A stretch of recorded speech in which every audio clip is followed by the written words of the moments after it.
moment as we said, like this, it's not like very different from the dog. Whatever we have learned in the dog is applicable to this kidney as it is. Means the major features that we see here, those are the cortex of the kidney, the medulla of the kidney. Okay. As usual, if you look at the paramedian sagittal section, you're gonna see those false pyramids. Remember, like we call them false pyramids because those are not functional pyramids as we see them in the kidney of the pig or kidney of the bovine. In the kidney of the bovine, wherever you take that section, you're gonna see those parts of the medulla separated from each other. But in the kidney of the dog or kidney of the small ruminants, as I go close to the median plane, you will find these parts of the medulla are more fused to each other to form one single unit along the center or along the median plane of the kidney. And so this kidney is classified as non-pyramidal or unilobar kidney. And the entire kidney would function as one unit of urine production. Okay? So whatever urine is being produced by the kidney here is deposited into that large space which is renal pelvis. The what? The renal pelvis. Okay? And from renal pelvis then it will be carried through the ureter, it will be carried outside. Okay? So that's the simple structure of the kidney in the small ruminant as well as in the dog and also in the horse.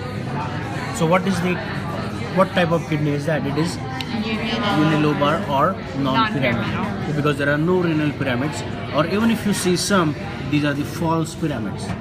Okay? What structures are those? This or these blood vessels? Okay? These are interlobar vessels. They are renal arteries or branches of the renal artery, branches of the renal vein. Okay? Interlobar. Yeah, interlobar. As they are seen in other animals, they are seen between the lobes. So these are called interlobar vessels. And they don't have a renal crest, right? Yeah, renal crest is there. Like, so this is the renal crest. Okay, and then the pelvis is what? All that space here, Okay. as well as the white I always tissue. got confused. Yeah, white tissue which is forming that space So- is all your renal pelvis. So the crust is just the outline. The crest Yeah, comes just- like first, and then it drains into the pelvis. Yeah. See, like what is going to happen? The nephron has a renal corpuscle here, then proximal tubule, distal tubule, then we have Henle's loop and other things, and your collecting ducts or papillary ducts are present along the medulla, and they have their openings along the renal crest. So there would be thousands of openings along the renal crest. As the urine is being produced into the nephron, nephron will keep depositing that urine into that space. Okay, but that space needs to be formed by something.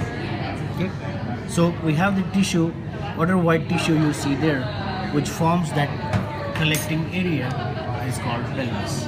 Okay. Okay, so that's the renal pelvis. Thank you. And so the renal pelvis then continues outside the kidney as ureter, which will take the urine to the urinary bladder. Okay, so what parts we see here? Let's identify some of those structures. We see renal cortex, renal medulla. The junction between cortex and medulla is cortico-medullary junction, and along the cortico-medullary junction you see sections of the blood vessels. Those are interlobar vessels. Interlobar vessels. Okay. Unfortunately, we only have injected red in arteries, so we don't really see any blue. But if you had injected veins as well, you could as well see vein and artery both located here, here, here, here, here. Okay, because they always go in pair, like they always go together. So we're gonna see those interlobar vessels. So remember, those are not just arteries; those are veins as well as arteries. Okay. So what structure is this then? Renal crest, and this is your renal pelvis. And continuation is the ureter. Now when I try to put the kidney back, what structures are going inside the kidney or coming out of the kidney? Into would be the renal artery and Yeah, the vein. renal artery, renal vein, as well as you have the ureter which is coming out of the kidney. And when all these structures they enter the kidney, they enter through the opening which is called hilus of the kidney. And then we have some space which is present around these structures and the actual kidney, that is called renal sinus. Okay, so if I have to make it more clear, I will pull the renal capsule as well. And you can see that space here is the Sinus. renal sinus. Okay. Okay, so that's the renal sinus. And so renal sinus is the space which is present around the root of the kidney, or the aggregate which is going into or coming out of the kidney. Okay. Okay, so that's regarding the kidney of the small ruminant, which is non-pyramidal or unilobar kidney, which is same as dog and horse. You're gonna see the same kidney with different shape in the horse. Okay. Okay, now let's come to the kidney of the bovine. Here the kidney is now divided into certain lobes. So the kidney is lobated, or we can say it is multilobar, and each lobe has part of the medulla which is in the form of pyramid. It's called pyramidal kidney. So you call it either pyramidal or multilobar kidney. This one is multilobar or pyramidal, as well as this one also is multilobar or pyramidal. Okay. So let's look at the bovine kidney first, and then we'll go to the kidney of the pig. Okay. This is also from the pig, and that is also from the pig. So let's look at this one here. As we see, this kidney, bovine, This kidney? which is lobated from outside, and also you see lobation from inside. Okay? No matter where you cut this kidney, if I cut it here, if I cut it slightly besides that, or if I even cut it like this way, you're still gonna see those kind of lobes separated from each other. And what part of the lobe is strictly separated? The cortex of the kidney, you might still see some fusion between the cortex, between the lobes. Okay? The cortex of this lobe is fused with cortex of this lobe, as well as cortex of this lobe is fused with cortex of this lobe, but medulla is strictly separated. And all these medullary divisions are in the form of pyramid, and so it is called renal or medullary pyramid. Okay. This one shows it a little bit better. Okay. So that part here is the renal pyramid. Whatever I'm lifting up now, that's the renal pyramid. Okay. And the apex of the pyramid, the top portion of the pyramid, but actually this is in inverted form.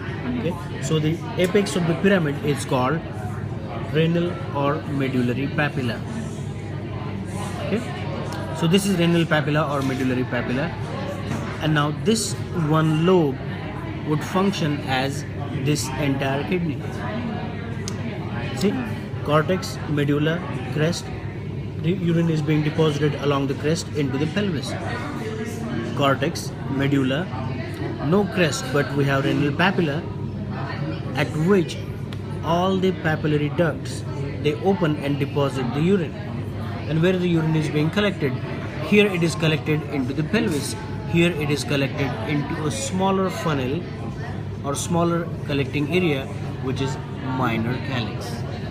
Okay, so what structure you see here? The space and tissue which forms the space. That is your minor calyx. So the tube would be your This is still part. This is still part of the minor calyx. Okay. The tubular portion is still part of the minor calyx. Okay, unless it joins the major calyx, all that is part of the minor calyx. So the minor calyx would be in the form of a collecting area and little stalk attached to that collecting area.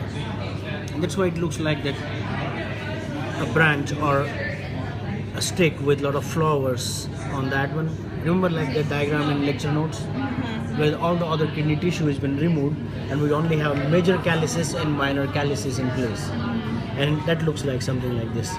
Okay, and that is actually, this is the minor calyx and has some stalk or this tube that we saw here. Okay, this tube is leading to the major calyx. Okay, now let's look at this lobe here, where we have removed the renal pyramid or medullary pyramid. So what structure is this? Simply minor calyx. Okay, because we have removed the pyramid, so we also have removed the papilla, or renal papilla or medullary papilla. And so what are left here is the minor calyx, and that minor calyx, they might probably share the tubes, and then it will then join the major calyx. So where on that does the major actually start? Okay, the major is gonna start at least the the extreme 2 or 3 minor calyces, when they join each other and form a larger tube, Right. that's the beginning of the major calyx. Okay. So a major calyx would begin from the caudal pole, the major calyx would begin from the cranial pole, and they come together to form the ureter. How would you like tag the the Papilla? scalpel? Yeah. Okay, now if you have to tag the renal papilla, then it is supposed to go, let's say if I put the pin right here, Okay. that's the renal papilla. Such a specific little tiny Mhm. spot. See, like this is renal papilla, this is the pyramid, and this is the papilla. Yeah. That's the renal pyramid, and that's the renal papilla. Well, the papilla is just the apex of the Yeah, pyramid. just the apex of the pyramid. And really, see, like you're not gonna have all the papillary ducts opening right here. They would also open here, here. Whatever part is free, whatever part is not really attached by any other structure, they will open along that structure or along that area. Okay. Okay, like the renal crest, they can open here, here, as well as on the other side. Similarly, in this papilla, they open. Where was that? Okay, so in this papilla as well, you have these, all that area which is exposed, which we can see, has openings of the papillary ducts, and so all the urine is collected here, and then that urine goes through the duct or through the tubular part of the minor calyx that goes to the major calyx. And so you see, like this part here, which is beginning of the major calyx on that side. So it's like a deeper structure. Not really deeper. In case of bovine, major calyx is just in the form of tube. Okay? Let's say we have a tube on this side, we have a tube on the other side. Oh, okay. Cranial pole, caudal pole, and we have all the minor calyces joining this one, minor calyx joining this one, minor calyx joining this one. Oh, okay. And so we have those many minor calyces from this side as well. They join the major calyx. But now in the kidney of the bovine, the 2 major calyces, those are in the form of tube. So when they just join each other, they form another tube, which is your ureter. So this is ureter going backward towards the ureter bladder. So what part of the kidney is not present here? They don't form any renal pelvis, because these 2 tubes, when they come together, there is no need of forming any space. They simply continue into the next one, which is called the ureter. Or we can consider that in reverse way, or in opposite way. We can say the ureter branches into 2 major branches, and those are the major calyces. So there's no renal crest either. Yeah. Yeah, as long as you have the renal papillae, you're not going to have any renal crest. Okay. And once you have the renal crest, you're not going to have the papillae. So the renal crest is characteristic feature of unilobar non-pyramidal kidney, and renal papillae and renal pyramids are characteristic feature of multilobar or pyramidal kidney. Okay, so once you know the kidney is pyramidal, there is no need to look for the renal crest, because that's not going to be there. And that also means there won't be a pelvis too, right? Yeah, pelvis is present or absent. Yeah. Okay? The pelvis is present in this kidney as well as this kidney. So it is not something that is applicable to all the multilobar kidneys that the pelvis would not be present. Because in the kidney of the pig, which is still multilobar pyramidal kidney, they have the pelvis. Okay? So pelvis can be seen here as well as here. Okay, now let's continue with this one, and then probably we'll look at the kidney of the pig. Okay, so the structure of this kidney, is it a bit clear? So what we have the lobe of the kidney with medullary, or let's stick to the word medullary. Okay, so we have medullary pyramid and medullary papilla. All the urine produced by this lobe drains into the minor calyx, and that urine is then taken to the major calyx. 2 major calyces from each side, they bring the urine directly to the ureter. Okay, how many lobes we usually see in the kidney of the bovine? Like 18 to 20 or something. Yep, 18 to 21 or something like that. Okay, it will vary depending upon the animal. You may not likely see same number of lobes in each animal. Okay, so but the fact is, any number of lobes that you see from outside, you're gonna have those many lobes from inside as well, and so you have those many renal pyramids or medullary pyramids, those many medullary papilla or papillae. Okay? Those many minor calyces, but two major calyces only. One along the cranial pole of the kidney and one along the caudal pole of the kidney. Is that because they're so much larger and they need more like work? I think it's because of the shape of the bovine kidney and more distinct lobation. No, I'm saying like you said that this one of these is like one lobe. Yeah. Does that mean that this kidney would function better than no? It's not really like that advantage or something. There is no much difference. I think for the size of animal, they need that big kidney. For the size of animal, they need that small kidney. But if really, one lobe- function-wise, there is no much difference between the kidney.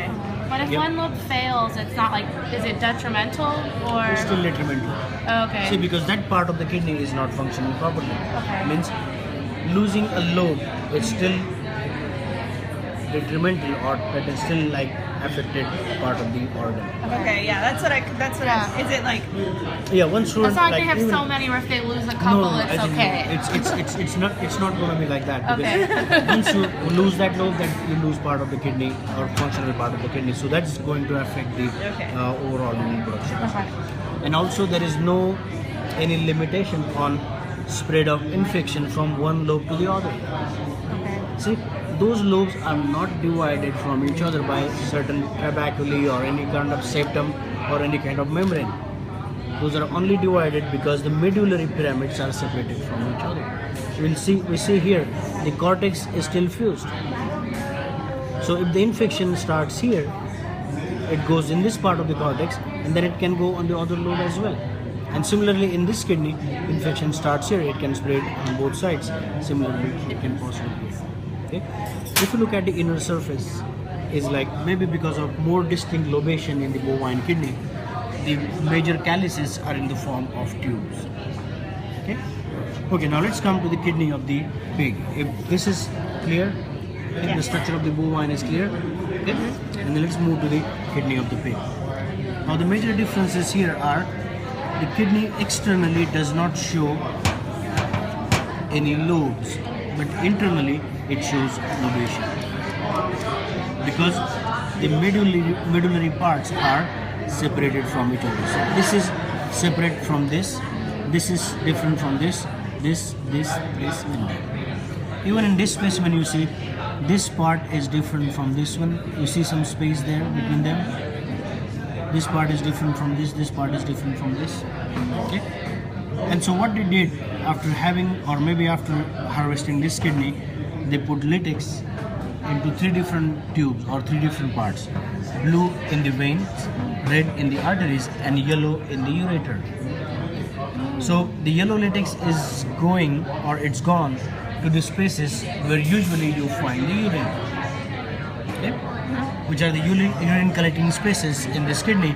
These are now represented by the yellow latex. So what do we see here? All the structures that you see for one lobe of the kidney here are present in this kidney also. So what structure is this? Let's consider this lobe here. That's the renal pyramid, okay, or medullary pyramid. The apex is renal papilla or medullary papilla. Then we have smaller connecting area there is the minor calyx. Let's see if we can see the same in this smaller kidney here. Okay. So I have this is the pyramid, okay, and what I'm trying to do here, I'm trying to go lift up the pyramid, and you see the papilla, and I see the probe is now in the space which is opening into the larger space there. You see that probe is going through here and it reappears here. So means that minor calyx is opening into that larger space, Is that the major? and so that is your major calyx. So the minor is very small then? Yeah. Okay. Okay. Minor calyx is really, let's say if we can expose one of the minor calyces here with its connection to the major calyx. So that's the minor calyx here. That's the minor calyx. That is the minor calyx. All of them, they eventually going to open into this space or this space, depending upon where they are located. The pyramids or the lobes which are located more cranially are going to open into cranial major calyx, and the lobes which are located on the caudal aspect, they're going to open into the caudal major calyx. Can I ask you a really stupid question? How do you know that's the cranial part and that's the At least on this one, really the blunt end and the tapering end can tell you which part is which. Okay, but usually what you can say, you can also look at the direction of the ureter. Okay. The ureter is going to go backward towards the bladder, so I can, at least at this kidney I can say this is the caudal pole, this is the cranial pole. I cannot tell that for this kidney because now I don't see where the ureter is going. Okay, now there are specific ways, like even if you look at the shape of the kidney, the tapering end and blunt ends, they're going to tell you the direction, which is cranial, which is caudal. But really, we're not supposed to know that, like those many details of it. What we need to know here is we should be able to differentiate kidneys from one species to the other. Okay? If I give you the kidney with ureter, then I probably ask you like identify which is cranial and caudal pole. Okay? Or what usually we do in the heart, like when we take out the kidney, we can just do some mark on the dorsal aspect. The right kidney and left kidney, they can be differentiated from each other very easily. The right kidney in the horse is of triangular shape, while the left kidney is like more bean shape or something. Okay? And so it's still triangular, but the one arm of the triangle is much longer, while the other one is shorter. So right kidney is usually called heart shape, and the left is not heart shape. Okay? But that's for the horse. But for the horse, so we'll leave that one after the midterm. Thank God. Okay, so what we have there, then we have the major calyx here and major calyx here. Now, what is the difference between major calyx of the bovine and major calyx of the pig? The pigs jump into the pelvis. Yep, it comes, both of them, they come together to form the pelvis. But now the question is, why can they form the pelvis? Why can the major calyces of the bovine kidney, why can't they form the pelvis? See, like they are in the form of tube. So it changes the cortex shape? No, I think it's all gonna be still same. But the major reason is the major calyx in the bovine is in the form of tube. And these are like the spaces? Yeah, these are the spaces. Okay. So when these two tubes, when they come together, they simply Fuse. yep. As they come together, they just form another one, which is the ureter. Okay. While here we have this space here, which is the major calyx. We have this space here, which is another major calyx. Both of them, the common space for both of them at the center is called renal pelvis. And from renal pelvis, we have continuation of the ureter, taking urine towards it. So do you have a crest? You don't have a crest in this one, though. No, not even this. There's a pelvis but no crest. Yeah. So we have the renal pelvis here as well as here. Okay. But here does not have the renal crest. Because why we don't have the renal crest? Now consider these are renal papillae and all of these are the pyramids. When all the pyramids they come together, the papillae are also going to come together and they form the renal crest. As long as you have pyramids separated from each other and papillae are separated from each other, they cannot form the renal crest. And so you see that fusion here, and so we see the renal crest. There is no fusion of medulla. Medulla is divided into lobes or pyramids, so papilla are also separated from each other. And that's why the term, like part of the nephron, which is usually called papillary duct, is sometimes also called collecting tubules. Because in the kidney where we have the renal crest, we cannot call them papillary ducts because there is no renal papilla. Okay? So this little line right here, is that a major or a minor? This one, no. I think this probably is now going through the division of the blood vessel. Oh, that's blood. Okay. Yeah, I think that's the blood vessel. On this side, we see the major, like the part of the major calyx. Okay. Let me see, like if we can also demonstrate that opening between the minor calyx and the major calyx.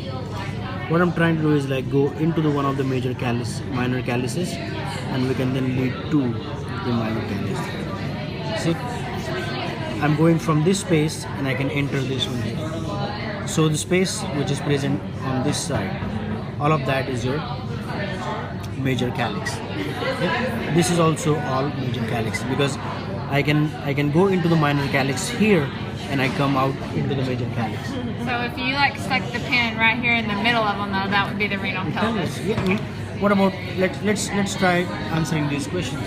So I have the pin right here, Major pelvis. major calyx. If I have the pin right here and I say identify the space, Minor minor calyx, and if you have the pin right here pointing into that structure, papilla, Medullary pyramid, pyramid. and simply the cortex. As a Okay? kidney. Yeah, cortex of the kidney. Similarly, we can. Yeah, Swine. I think you can. We can probably go back to that if you're asked to say like identify the structure and the species.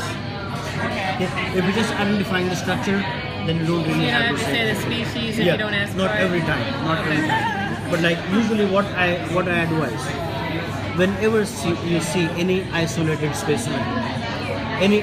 specimen from the cadaver, try to mention the species as well. Okay? Like Bonus points. not really bonus, but it makes sure like you get the full point. Yeah. Okay, for example, I can give you another example. Like if you see the spiral colon. Now we have seen the spiral colon in two different animals, in the pig as well as in the ruminants. So if you just say spiral colon, that doesn't say or that doesn't indicate whether you are looking at the spiral colon of the pig or spiral colon of the goat or sheep. Okay? So what you say, like if you see that organ is completely isolated from the cadaver, and you identify that organ, then mention the species as well. Okay? But now if you just see, let's say you identify the vesicular gland in this goat specimen, you don't really have to say that it is vesicular gland of the goat, because we know that's identified on the goat specimen. Okay?